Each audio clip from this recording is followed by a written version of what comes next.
خبره مونږ او تاسو په چې ځان ته نیو جنریشن وایي کنه نوې کل چې مونږ او تاسو ته جاهلان وایي مونږ نه پوهیږو دوی وایي چې مونږ پلاران خو سادهګان خلکو وي چې هغه په هیڅ باندې نه پوهیده لکه خپل حیام وګوره او لکه د والد صاحب حیام وګوره لکه خپل عزت هم وګوره او لکه د والد صاحب عزت هم وګوره چې احترام او حیا پتا کې زیات دي که د ستا په والد صاحب کې زیات دي عجیبه خبره ده چا چې حیا زیات هغه نه پوهیده او څوک چې بے حیا انسان دی هغه پوهیږي څوک چې بے عزت دی هغه پوهیږي او څوک چې با عزت دی زما او ستا والد صاحب هغه نه پوهیده دا هم څه خبره ده سر ته یې وګوره دا د اسلام مطابق دی ګیرې ته یې وګوره دا د اسلام مطابق ده ناستا پاستا د هغه کرتوت د هغه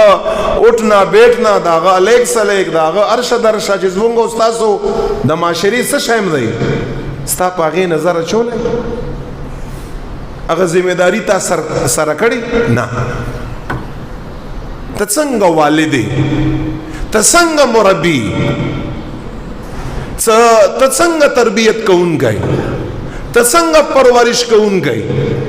هغه له پکار دی چې ته تربیت او نکړې پکار د چې هغه په غلط طرف باندې لاړ شي هغه تا ته لاس درواچي هغه بد ردی وایي هغه بې عزتۍ وکړه په هغې باندې ما او تا بوج ښکاره شو ځکه چې مونږ تربیت نه یې کړی حضور مبارک خپله کورنۍ مبارکه اقدسه اطهره هغه خو پرېږده د صحابه کرامو مبارکانو تربیت نبی علیہ السلام کړی یو سیز یې ورته په ګوته کړی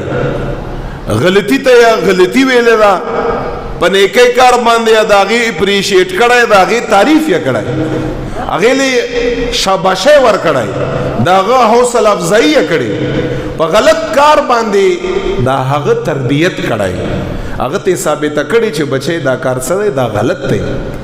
نو ځکه د دغه موضوع انتخاب ما وکړه چې زمونږ او ستاسو دا نیو جنریشن دا نوی کل دا تباہ و برباد شو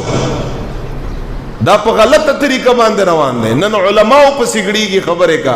اولیاو پسې ګړیږي خبرې کا ګستاخي کا زمونږ او ستاسو مشرانو سپینګیرو پسې خبرې کا تمسخرې پورې کا ټوکې پورې کا مخکې زمانه کې به یو سپینګیری چرته موجود و مونږ به هغې ځای له د ادب احترام د وجې نه نشو تللی او نن که څوک خاقه جوړوي که څوک ټوکه ټکاره جوړوي تاسو سوشل میډیا باندې وګورئ یو سپینګیری بابا یې راګیر کړی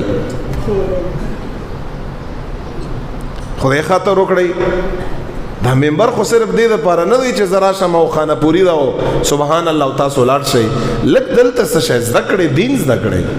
خپل ذمہداری وګړئ حضور مبارک تر دې پورې ویلي ولا ترفع عنك عصاك ادبا خپلو بچو له به د ادب امسا نه اوچتې ادب امسا ویل کېږي پنځم مذهب ته دې ته علما پنځم مذهب وي څلور مذهبونه خو هر څوک مني خو پنځم مذهب چې دی دا لوړ او ډانګ دی دا به نه اوچتې خپلو بچو دا حضور مبارک فرمایي حدیث دی دا به دروازه کې ځوړند کړئ او په وخت د ضرورت کې به راخلي داغه بچی تربیت په پاغه باندې کی ډیره د افسوس خبره نه چې یو والد صاحب تعالی راشي او تا ته وایي چې زما بچی دی لک دې خبره نه ورته وایي زما خبره نه مني ما ته ډیرو خلکو داسې ویلي چې زما دې بچی ته وایي چې داسې مکوه ته دغه صاحب دغه الګ سي ویزه والد صاحب نو تور ته وایي چې زما خبره نه مني نو زما خبره به څنګه ومني وي دا څومره د افسوس خبره ده شرم پکار دی تعالی